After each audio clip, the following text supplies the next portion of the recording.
Hey there, cats and kittens. I'm going to be reading some T.S. Eliot today. I will not be reading anything that he has written in Italian or French because I do not speak Italian or French, so my apologies in advance. Let's start off with the love song of J. Alfred Prufrock. Let us go then, you and I, when the evening is spread out against the sky like a patient etherized upon a table. Let us go through certain half-deserted streets, the muttering retreats of restless nights in one-night cheap hotels and sawdust restaurants with oyster shells, streets that follow like a tedious argument of insidious intent to lead you to an overwhelming question.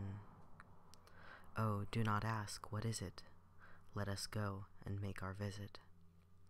In the room the women come and go, talking of Michelangelo. The yellow fog that rubs its back upon the window panes, the yellow smoke that rubs its muzzle on the window panes, licked its tongue into the corners of the evening, lingered upon the pools that stand in drains, let fall upon its back the soot that falls from chimneys, slipped by the terrace, made a sudden leap, and seeing that it was a soft October night, curled once about the house and fell asleep. And indeed there will be time for the yellow smoke that slides along the street, rubbing its back upon the window panes. There will be time to prepare a face to meet the faces that you meet. There will be time to murder and create, and time for all the works and days of hands that lift and drop a question on your plate. Time for you, and time for me, and time yet for 100 indecisions, and for 100 visions and revisions before the taking of a toast and tea. In the room the women come and go, talking of Michelangelo. And indeed there will be time to wonder, do I dare, and do I dare? Time to turn back and descend the stair, with a bald spot in the middle of my hair. They will say, how his hair is growing thin. My morning coat, my collar mounting firmly to the chin, my necktie rich and modest, but asserted by a simple pin. They will say, but how his arms and legs are thin. Do I dare disturb the universe? In a minute there is time for decisions and revisions which a minute will reverse. For I have known them all already, known them all, have known the evenings, mornings, afternoons. I have measured out my life with coffee spoons. I know the voices dying with a dying fall beneath the music from a farther room. So how should I presume? And I have known the eyes already, known them all, the eyes that fix you in a formulated phrase, and when I am formulated, sprawling on a pin, when I am pinned and wriggling on the wall, then how should I begin to spit out all the butt ends of my days and ways, and how should I presume? And I have known the arms already, known them all, arms that are braceleted and white and bare, but in the lamplight, downed with light brown hair. Is it perfume from a dress that makes me so digress? Arms that lie along a table, or wrap about a shawl. And should I then presume? And how should I begin? Shall I say, I have gone at dusk through narrow streets, and watched the smoke that rises from the pipes of lonely men in shirt sleeves leaning out of windows? I should have been a pair of ragged claws, scuttling across the floors of silent seas. And the afternoon, the evening, sleeps so peacefully, smoothed by long fingers, asleep, tired, or it malingers, stretched on the floor, here beside you and me. Should I, after tea and cakes and ices, have the strength to force the moment to its crisis? But though I have wept and fasted, wept and prayed, though I have seen my head, grown slightly bald, brought in upon a platter, I am no prophet, and here's no great matter. I have seen the moment of my greatness flicker, and I have seen the eternal footmen hold my coat and snicker, and in short, I was afraid. And would it have been worth it, after all, after the cups, the marmalade, the tea, among the porcelain, among some talk of you and me, would it have been worth while to have bitten off the matter with a smile, to have squeezed the universe into a ball, to roll it toward some overwhelming question, to say, I am Lazarus, come from the dead, come back to tell you all, I shall tell you all, if one, settling a pillow by her head, should say, that is not what I meant at all, that is not it at all. And would it have been worth it, after all? Would it have been worth while, after the sunsets, and the dooryards, and the sprinkled streets, after the novels, after the teacups, after the skirts that trail along the floor, and this, and so much more? It is impossible to say just what I mean. But as if a magic lantern threw the nerves in patterns on a screen, would it have been worth while if one, settling a pillow, or throwing off a shawl, and turning toward the window, should say, that is not it at all, that is not what I meant at all. No, I am not Prince Hamlet, nor was meant to be. Am an attendant lord, one that will do, to swell a progress, start a scene or two, advise the prince, no doubt an easy tool, deferential, glad to be of use, politic, cautious, and meticulous, full of high sentence, but a bit obtuse, at times indeed almost ridiculous, almost at times the fool. I grow old, I grow old, I shall wear the bottoms of my trousers rolled. Shall I part my hair behind? Do I dare to eat a peach? I shall wear white flannel trousers and walk upon the beach. I have heard the mermaids singing, each to each. I do not think that they will sing to me.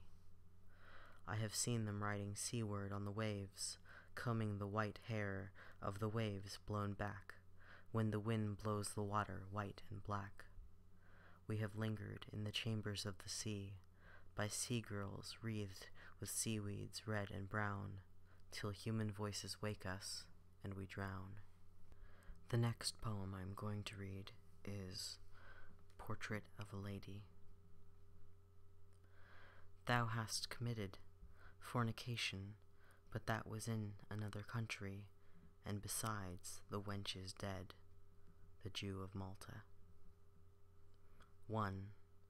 Among the smoke and fog of a December afternoon, you have the scene arrange itself, as it will seem to do, with I have saved this afternoon for you, and 4 wax candles in the darkened room, 4 rings of light upon the ceiling overhead, an atmosphere of Juliet's tomb, prepared for all the things to be said or left unsaid.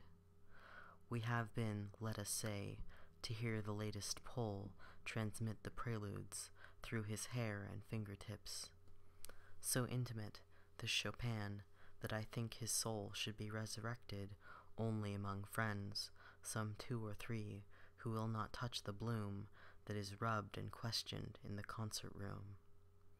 And so the conversation slips among velleities and carefully caught regrets, through attenuated tones of violins, mingled with remote cornets, and begins.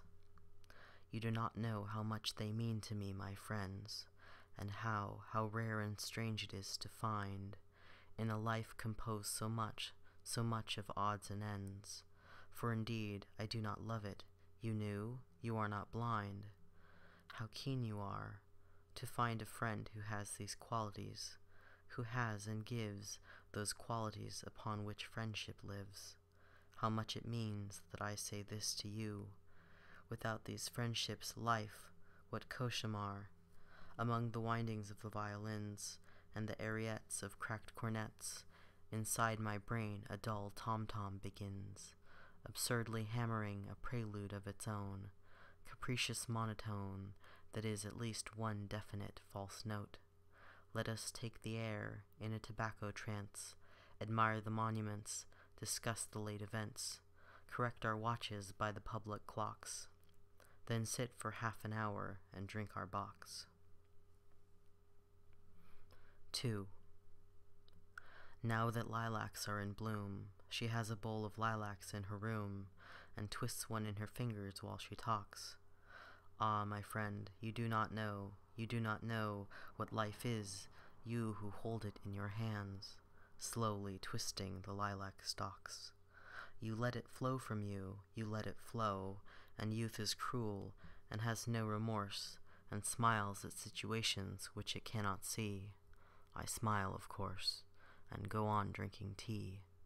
Yet, with these April sunsets that somehow recall my buried life and Paris in the spring, I feel immeasurably at peace, and find the world to be wonderful and youthful after all.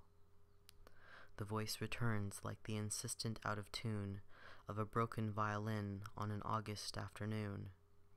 I'm always sure that you understand my feelings, always sure that you feel, sure that across the gulf you reach your hand. You are invulnerable, you have no Achilles heel, you will go on, and when you have prevailed, you can say at this point many a one has failed. But what have I, my friend, to give you? What can you receive from me? Only the friendship and the sympathy of one about to reach her journey's end. I shall sit here, serving tea to friends. I take my hat. How can I make a cowardly amends for what she has said to me? You will see me any morning in the park, reading the comics and the sporting page. Particularly, I remark, an English countess goes upon the stage. A Greek was murdered at a Polish dance. Another bank defaulter has confessed. I keep my countenance. I remain self-possessed, except when a street piano, mechanical and tired, reiterates some worn-out common song, with the smell of hyacinths across the garden, recalling things that other people have desired.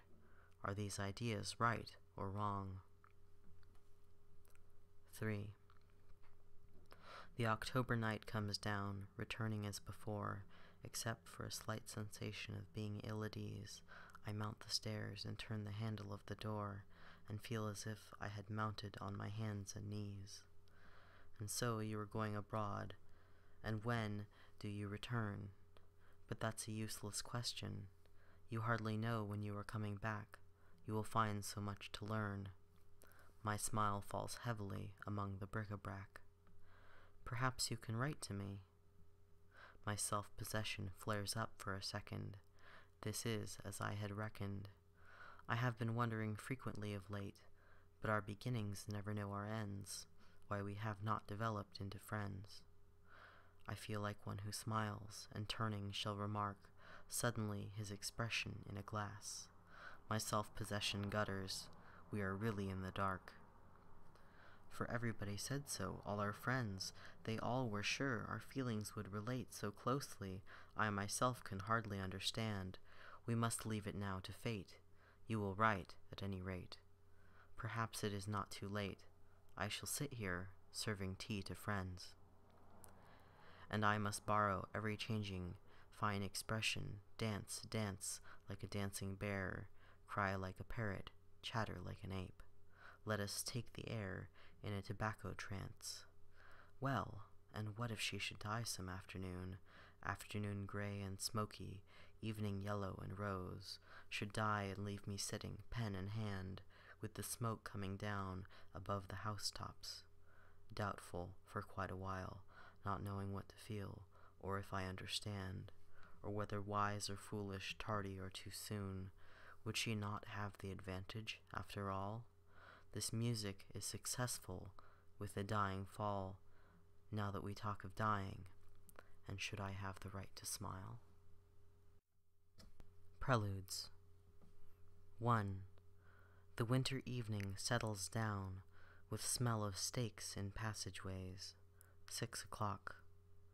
The burnt-out ends of smoky days, and now a gusty shower wraps the grimy scraps of withered leaves about your feet, and newspapers from vacant lots.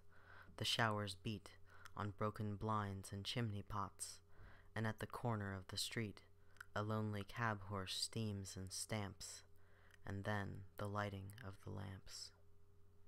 2. The morning comes to consciousness of faint stale smells of beer from the sawdust-trampled street, with all its muddy feet that press to early coffee stands. With the other masquerades that time resumes, one thinks of all the hands that are raising dingy shades in 1,000 furnished rooms. 3. You tossed a blanket from the bed. You lay upon your back and waited. You dozed and watched the night revealing the 1,000 sordid images of which your soul was constituted. They flickered against the ceiling. And when all the world came back and the light crept up between the shutters, and you heard the sparrows in the gutters, you had such a vision of the street as the street hardly understands, sitting along the bed's edge where you curled the papers from your hair or clasped the yellow soles of feet in the palms of both soiled hands. 4. His soul stretched tight across the skies that fade behind a city block, or trampled by insistent feet at 4 and 5 and 6 o'clock, and short square fingers stuffing pipes, and evening newspapers, and eyes, assured of certain certainties, the conscience of a blackened street, impatient to assume the world. I am moved by fancies that are curled around these images and cling, the notion of some infinitely gentle, infinitely suffering thing. Wipe your hand across your mouth and laugh. The worlds revolve like ancient women gathering fuel in vacant lots. Rhapsody on a windy night. 12 o'clock.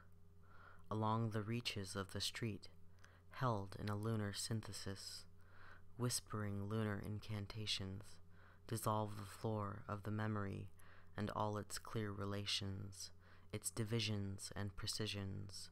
Every street lamp that I pass beats like a fatalistic drum, and through the spaces of the dark, midnight shakes the memory as a madman shakes a dead geranium. 1:30, the street lamp sputtered, the street lamp muttered, the street lamp said, "Regard that woman who hesitates toward you in the light of the door which opens on her like a grin. You see the border of her dress is torn and stained with sand, and you see the corner of her eye twist like a crooked pin." The memory throws up high and dry a crowd of twisted things, a twisted branch upon the beach, eaten smooth and polished, as if the world gave up the secret of its skeleton, stiff and white. A broken spring in a factory yard, rust that clings to the form that the strength has left, hard and curled and ready to snap. 2:30, the street lamp said, "Remark the cat which flattens itself in the gutter, slips out its tongue, and devours a morsel of rancid butter." So the hand of a child, automatic, slipped out and pocketed a toy that was running along the quay. I could see nothing behind that child's eye. I have seen eyes in the street, trying to peer through lighted shutters, and a crab one afternoon in a pool, an old crab with barnacles on his back, gripped the end of a stick which I held him. 3:30, the lamp sputtered, the lamp muttered in the dark. The lamp hummed, "Regard the moon. La lune regarde, encune rancune. She winks a feeble eye, she smiles into corners, she smooths the hair of the grass." The moon has lost her memory. A washed-out smallpox cracks her face. Her hand twists a paper rose that smells of dust and old cologne. She's alone, with all the old nocturnal smells that cross and cross across her brain. The reminiscence comes of sunless dry geraniums and dust in crevices, smells of chestnuts in the streets, and female smells in shuttered rooms, and cigarettes in corridors, and cocktail smells in bars. The lamp said, 4 o'clock, here is the number on the door, memory, you have the key, the little lamp spreads a ring on the stair. Mount, The bed is open, the toothbrush hangs on the wall. Put your shoes at the door, sleep, prepare for life. The last twist of the knife. Morning at the window. They are rattling breakfast plates in basement kitchens, and along the trampled edges of the street, I am aware of the damp souls of housemaids sprouting despondently at area gates. The brown waves of fog toss up to me, twisted faces from the bottom of the street, and terror from a passerby with muddy skirts, an aimless smile that hovers in the air and vanishes along the level of the roofs.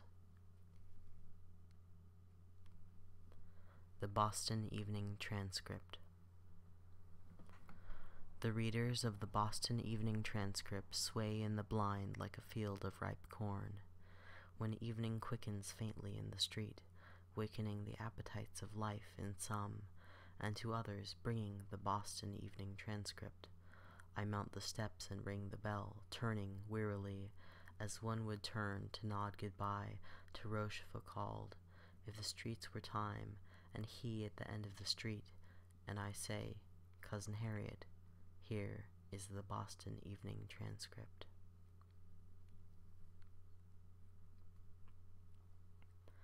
Aunt Helen.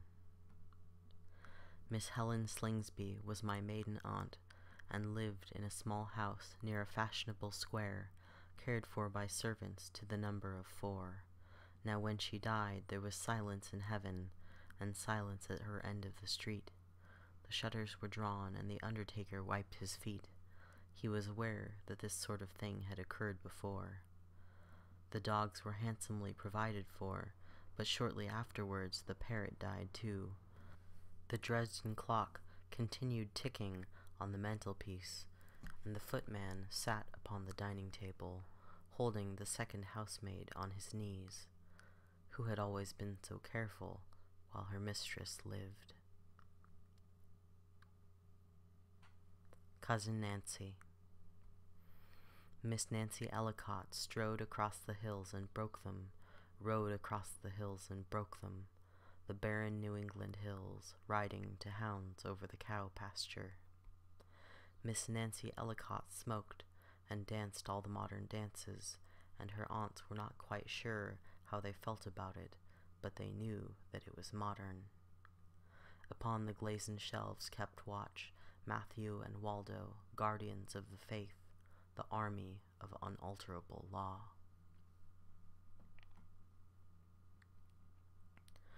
Mr. Apollinax. When Mr. Apollinax visited the United States, his laughter tinkled among the teacups.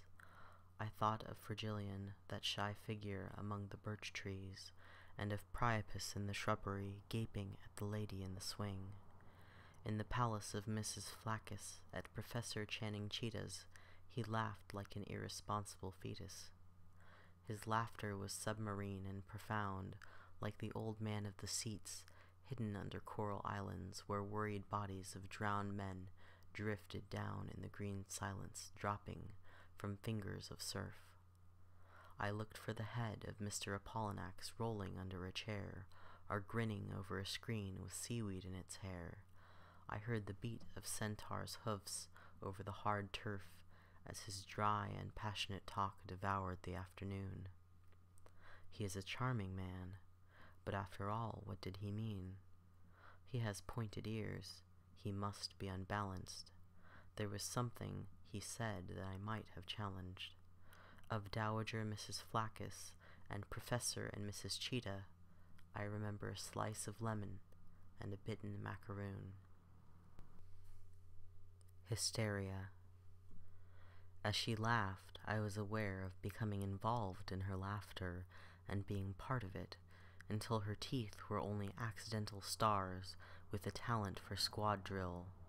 I was drawn in by short gasps, inhaled at each momentary recovery, lost finally in the dark caverns of her throat, bruised by the ripple of unseen muscles. An elderly waiter with trembling hands was hurriedly spreading a pink and white checked cloth over the rusty green iron table, saying, If the lady and gentleman wish to take their tea in the garden, if the lady and gentleman wish to take their tea in the garden. I decided that if the shaking of her breasts could be stopped, some of the fragments of the afternoon might be collected, and I concentrated my attention with careful subtlety to this end. Conversation Galante. I observe our sentimental friend the moon, or possibly, fantastic I confess, it may be Prester John's balloon, or an old battered lantern hung aloft, to light poor travellers to their distress. She, then, how you digress. And I, then, some one frames upon the keys that exquisite nocturne with which we explain the night and moonshine, music which we seize to body forth our own vacuity. She, then, does this refer to me? Oh no, it is I who am inane.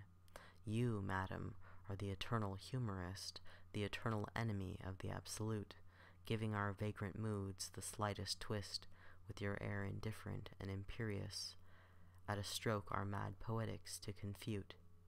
And are we then so serious?